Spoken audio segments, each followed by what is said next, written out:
Hi everyone. Today's question is, can new budget amplifiers match, or even outperform, high-end hi-fi models that cost up to 10 times more?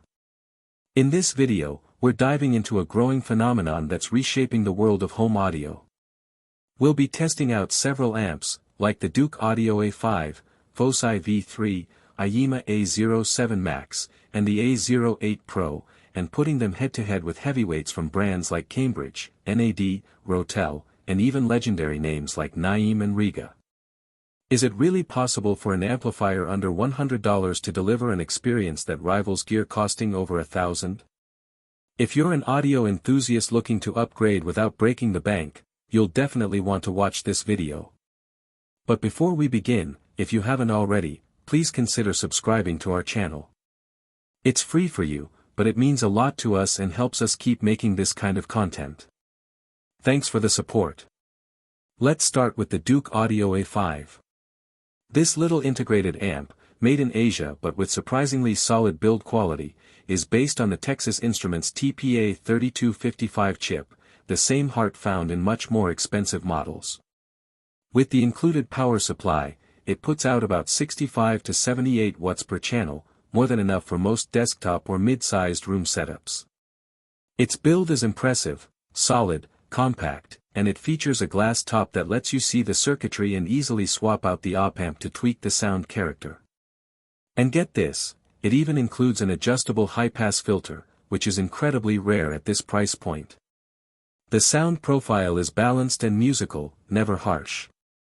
Bass is tight and defined, mids are textured, and the highs are a bit bright, though easily tamed with a tube preamp or by changing the op-amp.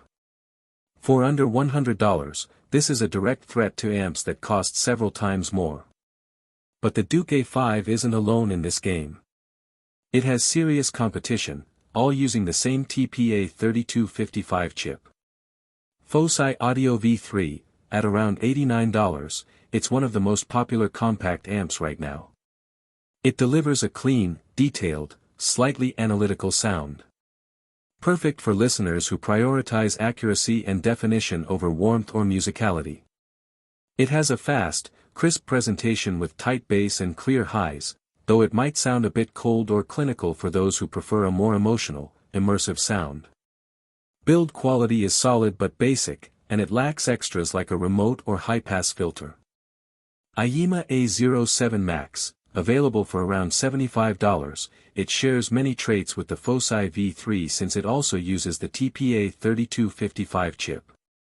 However, it improves on a few key aspects: better cooling thanks to a larger heatsink, a slightly sturdier chassis, and more robust speaker terminals.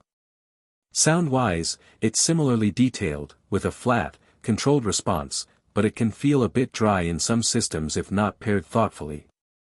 Still, a very competitive option for the price. IEMA A08 Pro, at about $125, this one steps things up and offers a more complete package. It includes balanced XLR input, a remote control, and a more powerful power supply. That means more flexibility and better performance in more demanding setups or larger rooms. You can also swap out the op-amps to tailor the sound, and while the design is simple, it feels more premium. It's bulkier and more expensive than the others, but still firmly in the budget amp category. All of these amps deliver impressive quality for the money. But in my opinion, the Duke Audio A5 strikes a rare balance. It outshines the competition in musicality, offering a smoother, more natural, and less fatiguing presentation. It's more versatile, thanks to the built-in adjustable high-pass filter, which is perfect for 2.1 setups or modular systems.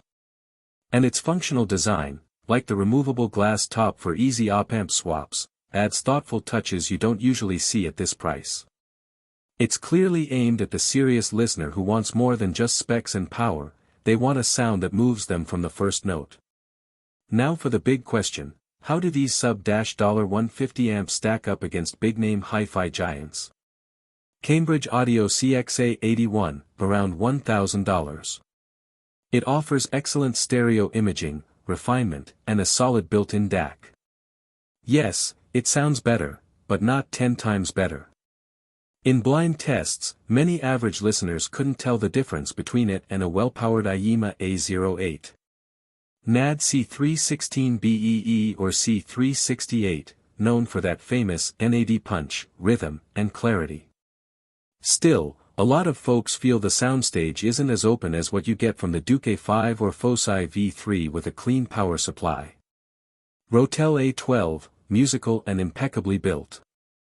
But again, not everyone feels the price is justified when you compare it to the dynamics of today's modern TPA 3255 amps. And then you have boutique brands like Naim or Riga Brio, where part of what you're paying for is the mystique. They're amazing, no doubt, but if you're on a budget, the level of performance you can get today for a fraction of the cost is almost unbelievable. So, who are these budget amps for?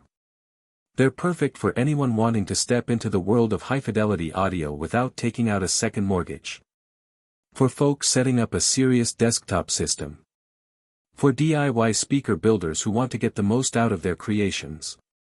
Are they designed for hardcore audiophiles with $500 cables, anti-vibration racks, and multi-$1,000 setups? Probably not. And that's fair. If you already own a well-curated hi-fi system, you're not going to replace it with one of these mini amps. But for 99% of listeners, people who just want amazing sound without draining their bank account, these amps are a game changer. They sound great, they're tweakable, and most importantly, they're accessible. They lower the entry barrier to serious audio and, in the right setup, they can deliver a truly enjoyable experience that punches way above their price. Let's be clear, these amps aren't meant to replace traditional hi-fi systems. They're a very budget-friendly alternative for anyone just starting out. If you're building your system from scratch, amp, sources, and speakers all at once, these options can be a smart way to get going. You could even put more of your budget towards speakers, which often makes a bigger impact. It all depends on your priorities. What matters most is that these little amps can give you a surprisingly strong foundation, and if you later decide to upgrade, you'll already be off to a great start. As always, we recommend listening in person whenever possible.